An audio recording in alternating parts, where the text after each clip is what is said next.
Assalamualaikum warahmatullahi wabarakatuh. Alhamdulillah wassalatu wassalamu ala Rasulillah wa ala alihi wa sahbihi wa man wala, amma ba'd. Alhamdulillah sahabat-sahabat semua, terkhusus sahabat milenial, sahabat NH Channel. Pada malam hari ini kita kembali berjumpa dalam acara bincang bareng generasi milenial.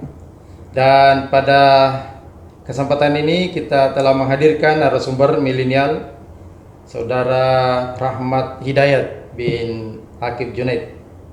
Saya panggil saudara atau adik atau Ananda. Kira-kira mana yang pas ya? Kalau saya panggil Ananda itu sepertinya saya terlalu tua. Kalau saya panggil Adinda, ya saya masih muda. Kalau panggil saudara, mungkin terasa lebih muda lagi.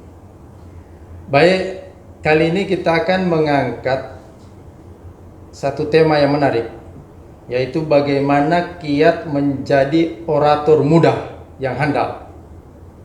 Karena kita tahu bahwa kemampuan berbicara di depan publik atau public speaking adalah merupakan satu kebutuhan. Apalagi kita sebagai seorang muslim yang melekat pada diri kita tugas untuk menyampaikan dakwah Islam. Wa man ahsanu qawlan mimman da'a ila Allah wa 'amila shalihan, bahwa perkataan yang paling baik itu adalah mengajak umat manusia ke jalan Allah Subhanahu wa taala. Baik, kita berkenalan dulu ya, singkat dengan Saudara Rahmat Hidayat. Assalamualaikum akhi. Waalaikumsalam. Nah, ini kan acara milenial ya, antum masuk kategori itu. Lahir tahun berapa? 1999. 1999. Berarti sekarang ini umur 21 tahun. Ya, masih milenial. Bahkan akhir-akhir. Kalau narasumber kita pada pekan lalu lahir tahun 98. Jadi setahun lebih tua. Masya Allah. Hostnya ini ya lebih tua sedikit, tapi semangatnya, spiritnya insya Allah bisa lebih muda dari kaum milenial. Baik, sebelum kita lanjut, kita lihat dulu cuplikan dari rekaman berikut ini. Ilmu kita itu bukan barang dagangan. Kita membutuhkan keikhlasan. Laisa kullu fi makanin na'mal labudda an nahsul 'alal mal. Tidak semua yang kita kerjakan harus mendapatkan uang.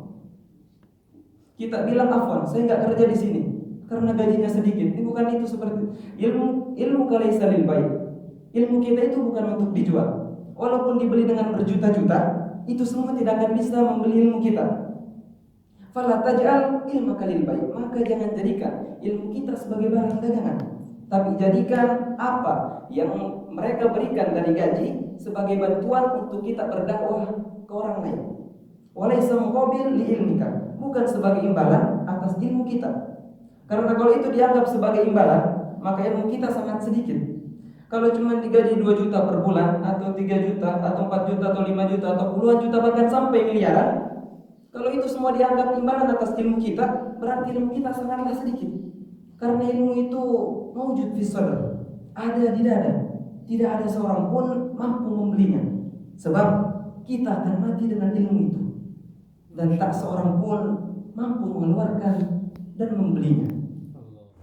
Ya baik, sahabat-sahabat sekalian, demikian kita lihat bagaimana kemampuan Saudara Rahmat Hidayat ini menyampaikan ya dakwah, menyampaikan gagasan, menyampaikan pemikiran di depan publik dengan sangat menarik.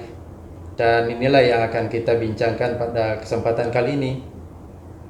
Sebelum lebih jauh kita berbicara tentang kiat-kiat bagaimana menjadi penceramah yang baik di usia muda, boleh tahu hobinya? Kalau hobi mungkin tidak jauh berbeda dari mayoritas kaum milenial pada umumnya, itu futsal. Dan saya juga suka mendengar ceramah-ceramah singkat di akun sosial media atau di YouTube lebih tepatnya, untuk bisa mengamati dan mencari pengetahuan-pengetahuan yang baru. Oh ya. Jadi ini juga manfaatnya media sosial kalau memang diniatkan untuk kebaikan. Pada pekan lalu tertarik menjadi seorang penghafal itu juga karena tertarik melihat bagaimana keadaan para penghafal Quran melalui video-video. Dan ini juga saudara Rahmat ini juga tertarik untuk menjadi dai, penceramah, itu juga karena termotivasi dengan video-video yang ada di media sosial. Apakah ada pengaruh dari orang tua, motivasi atau bimbingan secara langsung begitu? Kalau bimbingan dari orang tua mungkin sudah dari kecil. Pada saat saya 45 SD, umur 9 tahun kalau tidak salah. Jadi saya waktu itu sudah sering diajak untuk menemani beliau pergi ceramah dan pengajian-pengajian. Walaupun motivasi saya dulu hanya sebatas kue-kue, makanan yang disajikan pada saat pengajian, tapi itu juga menjadi pembelajaran, menjadi pengalaman untuk memotivasi saya agar bisa menjadi seperti beliau. Nah, ini yang menarik saudara-saudara sekalian, karena ya ayahandanya abinya adalah seorang orator, penceramah yang handal, Ustaz Aqib Junaid. Tentu ini juga banyak memberikan pengaruh ya ketika anaknya diikutkan dalam kegiatan-kegiatan ceramah misalnya. Sejak umur berapa mulai latihan ceramah? Kalau berbicara di depan orang, pengalaman pertama saat kelas 2 SMP, umur 13 tahun kalau tidak salah. Jadi waktu itu ada kegiatan pidato mingguan di mana kita dipaksa untuk bisa berbicara di depan orang lain, walaupun hanya sebatas pembuka. Yang penting mempunyai kepercayaan diri dulu. Yang penting bisa percaya diri berbicara di depan orang. Jadi itu adalah pengalaman pertama, walaupun saya dulu hanya menyampaikan pembuka saja.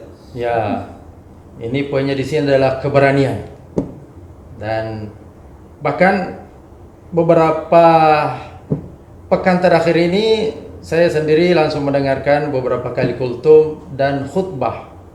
Ini luar biasa, di usia muda sudah bisa khutbah, dan di masjid yang jamaahnya adalah para dai-dai yang dikenal juga, Masya Allah. Ini luar biasa. Nah, kita ingin sharing kepada sahabat-sahabat milenial ini. Tadi diawali dari sebuah keberanian, kepercayaan diri. Nah, mungkin langkah berikutnya, kalau ingin lebih fokus untuk menjadi pendakwah, maka yang harus diidolakan pertama adalah Rasulullah SAW, di mana beliau menjadi panutan kita untuk menyampaikan risalah Islam. Karena Rasulullah SAW sangat memuji orang-orang yang menyampaikan risalah Islam, walaupun ilmunya sedikit, Rasulullah tetap memuji beliau. Karena kata Nabi, rubba muballagin au amin sami'in. Karena suatu hal yang kita dengar dari seseorang, kemudian kita menyampaikannya ke orang lain, boleh jadi orang yang kita dakwahi itu lebih paham, lebih mengerti dari apa yang kita sampaikan kepadanya. Tetapi Rasulullah SAW tetap memuji walaupun ilmunya tidak seberapa. Jadi ini menjadi motivasi kuat untuk kita berbicara di depan orang-orang yang besar dan yang berilmu. Ya, taib. Itu motivasi. Lalu sekarang ini kiat-kiat. Ya, dari awal tampil tadi modal keberanian, lalu tentu ada proses untuk mengembangkan kemampuan. Seperti apa kiat-kiatnya? Tips-tips untuk mampu terampil dalam berbicara di depan orang lain. Yang pertama adalah perbanyak membaca, perbanyak mendengar, mengingat kondisi milenial sekarang ini, akun sosial yang banyak artikel-artikel, banyak postingan-postingan, banyak video-video yang bermanfaat yang menambah wawasan. Maka kita harus lebih mendalam yang seperti itu. Karena kalau kita tidak mempunyai pengetahuan, kita tidak akan mempunyai kepercayaan diri untuk berbicara di depan orang lain. Ya, jadi pertama adalah bagaimana membekali diri dengan ilmu, dengan wawasan. Tentu sebagai pendakwah ya kita harus belajar tentang Islam terlebih dahulu.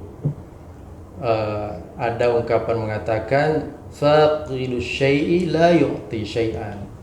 Jadi orang yang tidak punya bekal maka tidak mungkin akan bisa memberi sesuatu. Dan sekarang ini sudah banyak sekali sarana-sarana yang bisa membantu kita untuk menambah wawasan dan ilmu pengetahuan secara instan. Ya, alhamdulillah ada Mbah Google, dan tentu lebih afdal kalau kita membaca buku-buku yang ada di perpustakaan kita. Lalu bagaimanapun banyaknya ilmu seseorang itu juga belum tentu punya kemampuan untuk menyampaikan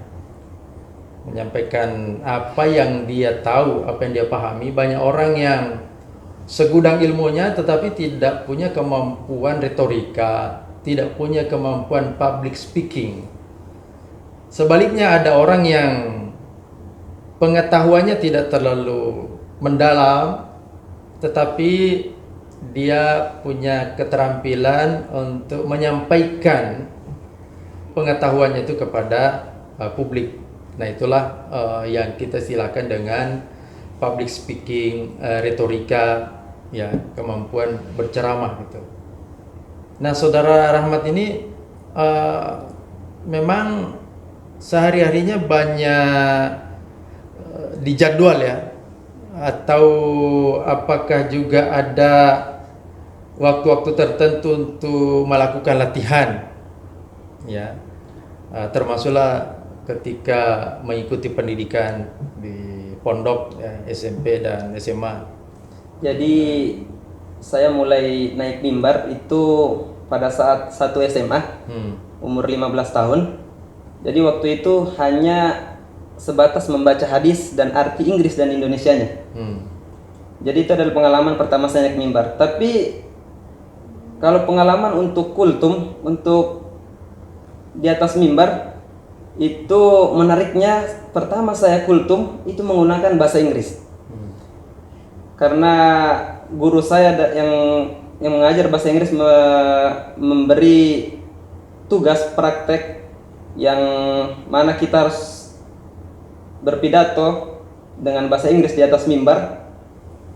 Dan walaupun Inggris saya amburadul, tapi karena ada energi, ada kepercayaan diri yang membuat orang-orang yakin bahwa saya paham betul dengan bahasa Inggris yang saya sampaikan. Walaupun kalau ditanya per kalimat saya kurang paham, tapi karena ada kepercayaan diri, ada persiapan yang matang, itu menjadi pegangan kuat untuk saya berani berbicara di depan orang lain.